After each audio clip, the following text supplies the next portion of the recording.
What's going on, Internet? Andrew Huang here again for LPX Tech. Hope you guys are having a good day. Now, my discussion today is not going to be the typical review, so pretty much the overview of the device. If you guys are looking for a traditional review about the specifications, the functions, and whatnot, please go ahead and visit my other video that I've done a few months back reviewing the device, as well as the playlist I created for the Samsung Gear S, which goes over the individual functionalities, durability tests, and etc. There's also other YouTubers out there who have done like 10-minute high-level overviews of the device, if that's what you're looking for. But today's discussion is going to be pretty much my experience over the last 6 months of owning the device and whether or not that I would still buy it today. Now, I've been receiving several questions from a lot of you about whether you should just hold off and wait to buy the Samsung Gear S2 that will be possibly coming out in the months to come, or you guys are maybe first-time buyers, still a little skeptical about buying the device and worried about the longevity of it, whether it's still worth owning over time, because it might be just an initial flare or whatnot. So I'm going to be discussing those points. So if this is not what you want to listen to, please go ahead and visit the link right here, as well as you can go check out some of the other videos that are already out there in the YouTubeverse. Now, before I continue, I know a lot of you might mention, why am I not wearing it right now? It is because I was cleaning out the device because, after months of wearing it, it gets a little grimy, so you want to like clean it out every so often.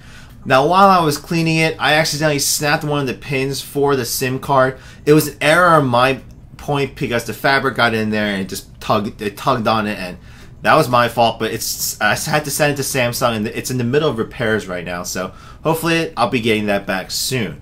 Now, right off the bat, I'm going to pretty much say that even if I were to lose my device right now, or it got stolen or whatnot, would I purchase another Gear S? And the quick answer is yes, I definitely would, because I've fallen absolutely in love with this watch.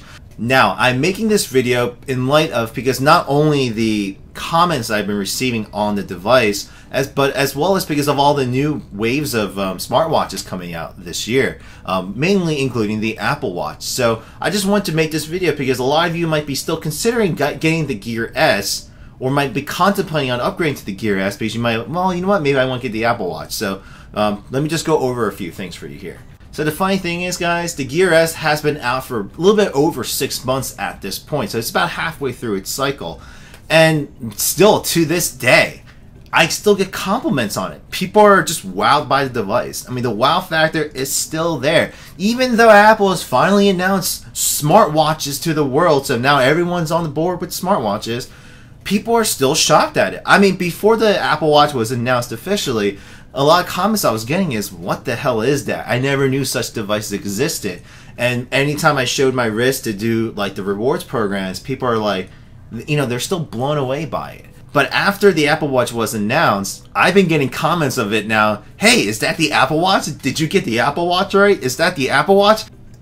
I gotta take it with a grain of salt, because these people are just being very oblivious. The general public does not know new technology until Apple releases it, apparently. So that's apparently how 2/3 of the market work. But I pretty much have to tell them, no, it's not an Apple Watch, but it's actually Samsung. And what's funny is, I took my fake Apple Watch to work one day. Now, it's not the actual Apple Watch, but from a distance, it looks like it. I mean, you can't deny that.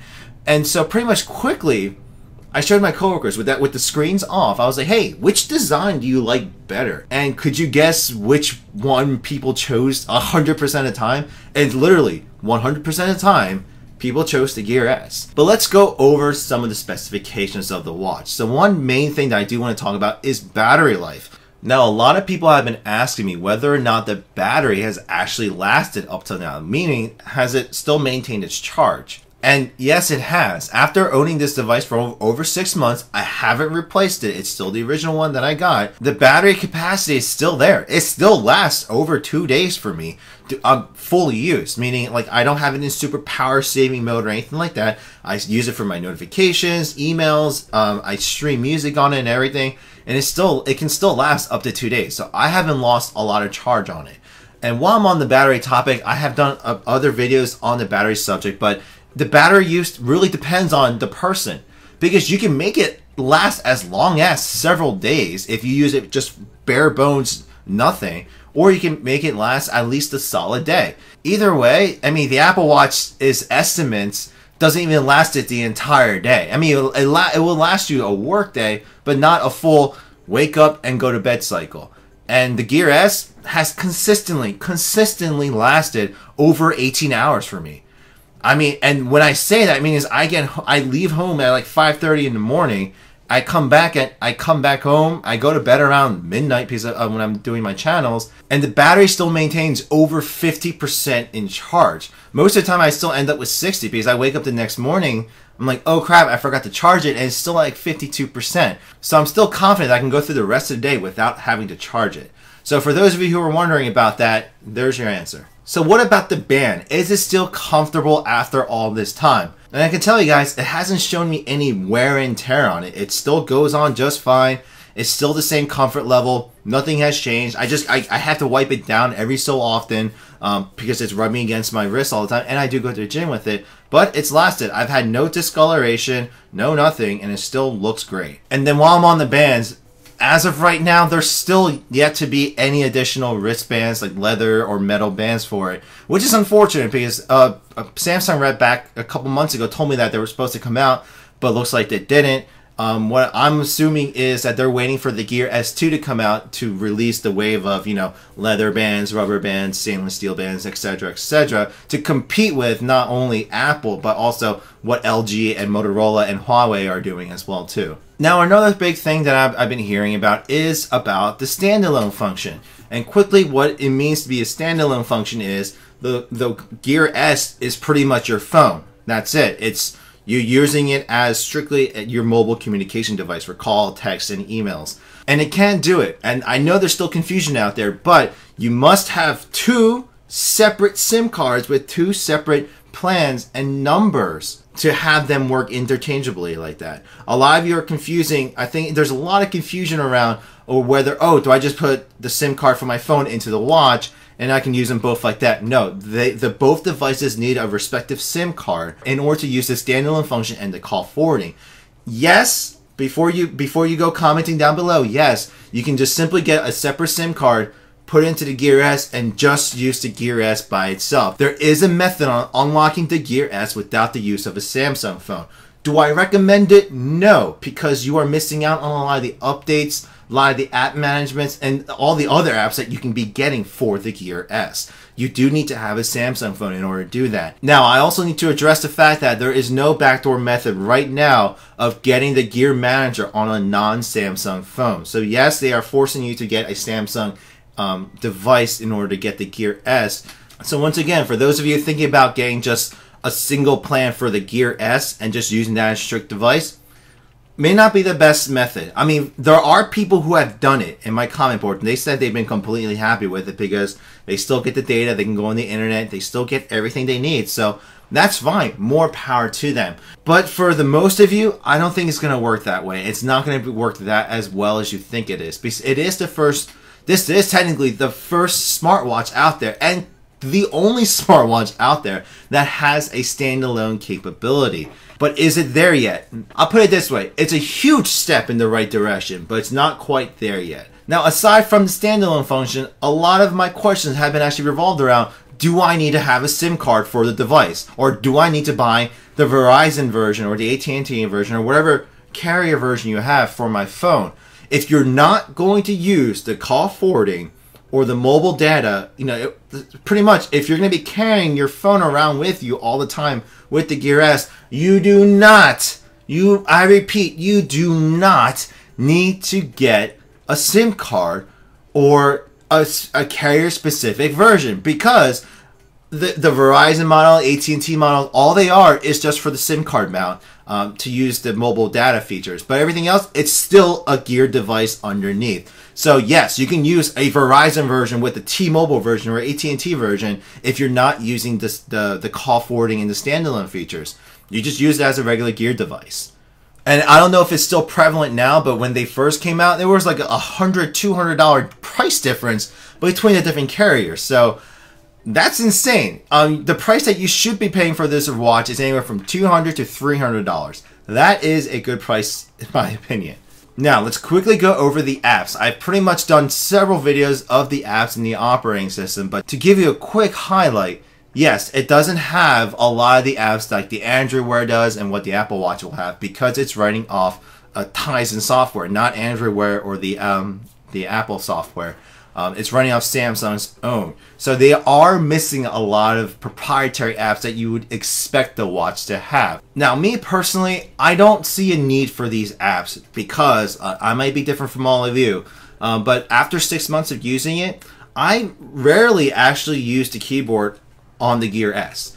That might be blasphemy per se. If anything, I use it for the convenience factor when I need to. Let's say if I'm in a meeting or if I'm in a tight spot or if I'm really busy and I don't have time to get my phone out or I forget my phone because I do that a lot. I actually leave my phone at home a lot and the Gear S has saved me. But aside from that, like, I don't have a need to do it. And the thing is, guys, you can access Facebook, Twitter, Instagram, and all those other social media sites through the internet mini browser that comes on the Gear S. A lot of people have been commenting me about that, and all of them said that it works and they used it, and so that's pretty much what's helped them bridge the gap between the devices. Now, is it all there? No, I mean, it's not as refined as proprietary apps would be, but hopefully people are working on it. Like, actually, someone told me that a Twitter and Instagram app, third-party app, has come out that will allow you to actually respond to tweets and stuff. So, I mean, that's good. It's finally progress that we're showing, because if you look at all the app developers out there, a majority of them are all with Apple or with Google, and a handful of them with Samsung. But slowly they're recruiting more people are jumping on board because more devices are selling. So you guys should expect to see more apps coming out when you pick it up or in the future. Now, sorry. Now, I apologize that my review doesn't really have a flow per se. It's really more of a vlog if you think about it. So a PSA that I want to add into this video is about the charging cradle. Now, this is actually a second one that I have because I had to order another one because there have been recent reports, and I finally ran into it after about 4.5 months of owning it. The little plastic piece on the bottom that the Gear S snaps into will snap under certain types of pressures or over pretty much just wear and tear after a while. So a lot of people have been complaining about that. But just to let you guys know, let's say you didn't get the warranty with it, Samsung does cover it actually. You just give them a quick call. They'll either send you a new one or you send them your old one and they'll just replace it for you. But most of you getting this watch, I do recommend that you get your retail store or your carrier's respective warranty plans because they can just swap it out right on the spot. Most of the time, they'll just literally swap out a new watch for you. So that can work out. Now, the biggest question that you may be thinking is, well, if they're going to announce the Gear S2 in just maybe a few weeks or a few months, there's no official date, wouldn't it be just better just to wait for the new device? Yes and no. Because if you really look at Samsung's release schedule, they typically release their flagship devices. So like the recent Galaxy S6, they announce it in the beginning of the year and they release it in the spring. And with the Note devices, they release them in the fall typically. So pretty much their like innovative stuff comes out pretty much after Apple announces them in the fall for the last quarter of the year. And if they follow that trend, because the Gear S came out around the same time as the Note 4 did. So if you really look at it, you still have another 5 to 6 months to wait for the new devices to be out and ready for you to use. And the question is whether if you're willing to wait that long. A lot of you may be. Now, let's say they actually announce it tomorrow or next week and stuff. Should you go out and cancel or just wait for it again? Me personally, I wouldn't, because the device still won't come out till like the fall time or at the earliest this summer, and you still have to wait a few months. And my thing is, if you've been on the fence about coming to a smart device in general, now's the time to do it. You have such a large selection. A lot of them have actually come down in price, or you can get them secondhand through eBay or Amazon to get them. And this is one watch I think you should actually not wait for and just get it. You need to experience it for yourself. I mean, pretty much all the stuff I just talked about is just more like the Q&A stuff people have been concerned about. But I did a vlog talking about this very topic of if smart watches and devices are worth getting. And to summarize that vlog, if you don't want to go look at it, I mean, it is, because it's not a necessity. It really isn't. But I can tell you this, guys, right now, it's a huge convenience factor. It's really changed a lot of my own behaviors with using my smartphone. I mean, I know that might be a weird statement, but just hear me out really quick. Now, I just want you to quickly imagine how many times throughout the day do you actually pick up your phone? And a lot of you might say, well, I don't really do it that much, but really think about it. Or think about it the next time you're out or you're at work and stuff. How many times do you actually wait for your phone to buzz or you get an alert, and how many times you just quickly look at it? You just turn your phone and quickly look at it. Oh, who texted me? Or what is that? What is that? What is that? Think about how many times that is. Now, imagine you never having to pick up your phone, because I don't. My battery life on my Note 4 has been beastly because it's constantly in my pocket in silent mode. Because I always get them on my Gear S. I'd be working or in the middle of a meeting or driving or whatever, and it'll just be like, oh, text message from so-and-so. Oh, junk mail. Okay. Oh, my Clash of Clan troops are all done. So the time savings is only a few seconds between the Gear S and picking up your phone. But if you add it all up throughout the day, it's a significant chunk of time as well as battery consumption. I mean, the device virtually eliminates all the low-level interactions that you do with your phone. And for those of you who don't know what I meant by that, it's what I just said. It's pretty much the unnecessary junk notifications that you get through all your apps. Now, yes, you can go ahead and manage what notifications you get both on the phone and the Gear S, but at the same time, a lot of you want to get all your emails, your Facebook, your social media and stuff. But, but still, even for those of you guys, like sometimes you're like, oh, you just wasted my time, or who posted that? Who posted that? Now, I know a lot of you actually might complain about the lack of apps that exist for the Gear S, especially when you compare it to the Apple Watch's potential library as well as Android Wear. And the one thing I'll say against that is, yes, you are right. That is a legitimate concern to have. But the one thing I want you to think about is, how much do you think you're really going to be using your watch for all these apps? Now, while Apple has come out and said that you can do all this stuff, I want you to really think about how much you would use those. Because, especially from a user like me, I've used smartwatches for over 2 years at this point. I don't really see the need in it. Because hear me out. So for things like watching videos, internet browsing, navigation, and all that stuff, and social media and everything, restricting yourself into that small display is actually really tedious. Because yes, I have downloaded a bunch of third-party apps and have tried it, and I have also owned an Android Wear device. I actually owned 2 of them before. And I'll put it this way, like all those extra fluff apps and everything, I actually found pretty useless. Because I would rather use it on my phone. During the press conference for the Apple Watch, a lot of the commenters were actually saying, and commenting on, it's like, all right, I could use the same app on a very low power, low res on watch, or I have a perfectly good big screen, good processing phone right in my pocket, and you can do it from there. And I personally find myself doing that. And that's why when I said earlier, I pretty much just use my device for emergency calls and texts, but mainly for notifications, and that is it. Like, let's say I receive an important email or a Facebook post or something, I get an alert. If it's important enough, then I'll take out my phone and look at it on my phone, because I can read it better, I can go ahead and do stuff instantaneously without having to tediously bring up all the extra stuff that you need to do. And even watching videos. Yes, you can watch videos on the Gear S, but I don't really recommend it, just because it's a small screen, the speaker isn't that great, and the quality will be very, very hindered because it's a 4 GB memory card in there.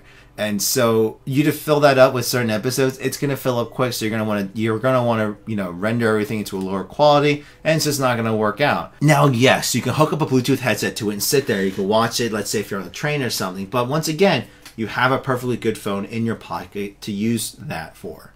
And pretty much, guys, after 6 months of owning this device, do I find myself using all the apps that are out there? And no, because I don't have a need for them. I personally download apps on a need to use basis. So pretty much stuff like the fitness one, I definitely love having, because I try to go to the gym on a daily basis, or at least try to keep up my pedometer count. And what the fitness app on the Gear S does is, one cool thing is, let's say you've been sitting around for an hour or so, and the watch detects that you haven't done any significant movements within an hour. It gives you a little quick buzz on the wrist to let you know, hey, 1 hour inactivity, you've only done 2,000 steps and you only have like 5 hours left in the day, it'll let you know, like, hey, you should go up, you should get up for a walk and, just walk around. And it's got all the bare essentials, the heart rate monitor, calorie counter, steps, distance. It has all that built in. You don't have to worry about that. It also has GPS location, Wi-Fi built into it. Apple's not the first person into this. The Gear S has had it actually ever since the Gear 2. So sorry, yeah, they're not the first ones into the game, and I don't want you thinking that they're the innovative ones, because they're coming out after everyone else has. So just keep that in mind, folks. But how is the watch after all this time? It's still fine. Like I said before, the battery still lasts a while. The screen is just as bright. Speakers work just fine. People still hear me when I give them a call just fine. Everything is good. Even the outer look of it, because when I had the Gear Fit, the very first curved display from Samsung, I put that thing through hell. I went to water parks with it. I would hit doors, hit my car, hit wall corners, and the thing got beat up like crazy. But it still worked, but cosmetically it looked like it could have used improvement. But with the Gear S, it's actually lasted quite a bit longer, because I've hit just the same amount of stuff. But the chrome outing, the border has still maintained itself. Now, yes, there are scratches on it and everything. But, I mean, if you guys would like to see it, I did a full-blown durability test on it. So, I've done water tests and a shower test with it, but the durability test will show you how much of a beast this thing is. I mean, in combination with the glass and everything, like, put it this way, like, during the video, I dropped my watch purposely from 2 stories up, and it was just fine. The device worked perfectly good. So I really wouldn't worry about the durability thing. Once again, just remember about the cradle issue. So one tip that I can give you if you are a current Gear S user or thinking about getting the Gear S is when you get it, there are 2 clips that the watch will go into. So my suggestion is you make sure you fit the top one in first, then clip in the bottom section, because then that will avoid you accidentally missing the bottom part and then slamming it and closing in by accident. So just pretty much go 1, 2. Don't just snap it in there all the time, because that's what I did. I just kept snapping it in there, and over time I think that's what wore it out. And I think that's what a lot of you are actually going to do. So just keep in mind, just go 1, 2, and then the clip should last longer. Now I know I've pretty much talked my mouth off, and there's a whole lot of other topics to go over, hence why I made so many different videos in the playlist that I did for my channel for the Gear S device. So if you have any other questions or concerns, or just want to know how the device works, please go ahead and check out those videos. But just before I end this, let me just go over a couple more highlight points for you to consider about this device. Now, one last thing that I want to argue for the Gear S is that for the apps that it does have, not all of them, but most of them, they work very well for what they are. Now, people might argue with me about that, but the watch does pretty much a good job on the basic functions. So making calls, notifications, text, web browsing, video, like what it can do and the capabilities of it, it does very well. Even the navigation. I went to the city a few weeks ago with my girlfriend, and it was actually very nice because I plugged in the restaurant while we were across the city, and I pretty much, like, we tested. All right, let's go to the sushi place. It's about 6 blocks away. Let's see if it actually navigates us there. And it really did, because like as we were walking, every time that I need to make a turn, it would buzz my wrist and it would tell me to turn. And what's cool is it doesn't actually, not only does it work for walking, but actually works for when you're driving a car. So for those of you who don't have navigation in your car and you don't want to use your phone all the time, you can use the Gear S as your navigation tool. So that's really cool. But overall, I mean, it's a solid design. The Gear interface and the Gear devices have come a long way from the Gear 1. I mean, I know it's only been about 2 years, but trust me when I say this, folks, it has come a long way, and it's very refined. I love the interface. There's widgets that you can put on there to push shortcuts to what you need. You can stream music to it. Oh, and while I'm on that, please, yeah, keep in mind, you can't do things like Pandora and iHeartRadio because it doesn't have a flash player or the app available for it yet, but they do have Milk, which works just as great, and I actually enjoy using Milk more than the other streaming services. But it works great, guys. If you have a current Samsung phone, or a Note device, or you're thinking about getting a Samsung device, this is the perfect companion for it because it works very well with the phones. I mean, it does everything well. I mean, I have tested, once again, I have tested the Android Wear phones, the fake Apple Watches, the cheap ones you get from China, and I definitely love this interface a lot more. It's very easy to use. The shortcuts definitely help. the S voice, yeah, okay, maybe Google Voice is technically better, but it gets the job done, and I love it. I mean, I've had the option of getting the Moto 360, the LG G Watch R, the new Huawei, or even converting back to Apple. And I'm perfectly happy with this. I'm very happy with my Gear S device. Anyone that asks me, I always say get it. Because especially if you haven't had a smartwatch before, I think this is the perfect watch to begin with, because it's going to be seamless. It's because it works just like your phone would with the swipe function and everything. So you don't have to learn anything majorly new. If anything, you're just going to learn a new habit of getting your information. So that's my big thing for you guys. Now, I do understand that there are probably several more points that I may have missed that a lot of you may wanted to ask about and stuff, or have concerns about. But please feel free to check out the playlist that I made for the Gear S. Your answer actually might be embedded in there. But if there's any additional questions that you may have had, please go ahead and leave a comment down below, and I'll be more than happy to answer them. But I do apologize for the length of this video. I know this was more like a vlog, if anything, of just me talking about the device pretty much after 6 months of ownership. But I hope that you at least found this video helpful in your decision making. If you had any more concerns, yeah, please leave a comment, and maybe I can go ahead and address it or try to sway your opinion on the device. If anything. But if you stuck through to the end of this video, thank you very much. I really do appreciate your time. So if you found this video helpful, please go ahead and leave a thumbs up or a thumbs down. Let me know if you liked or disliked this video. And if you haven't already done so, please go ahead and hit the subscribe button for more content, as well as to join the ever-growing community that we're growing here around technology. But if I don't see you in the next video, thank you for stopping by. At least I hope you found this video helpful. But hopefully, I'll see you guys in the next video. Take care. Coming out clearly. So it's still working just fine after being cold and hot water. And I totally forgot I can't grab that from in there because it's really hot. There we go. It's still smoking, people. That is legit microwave hot water.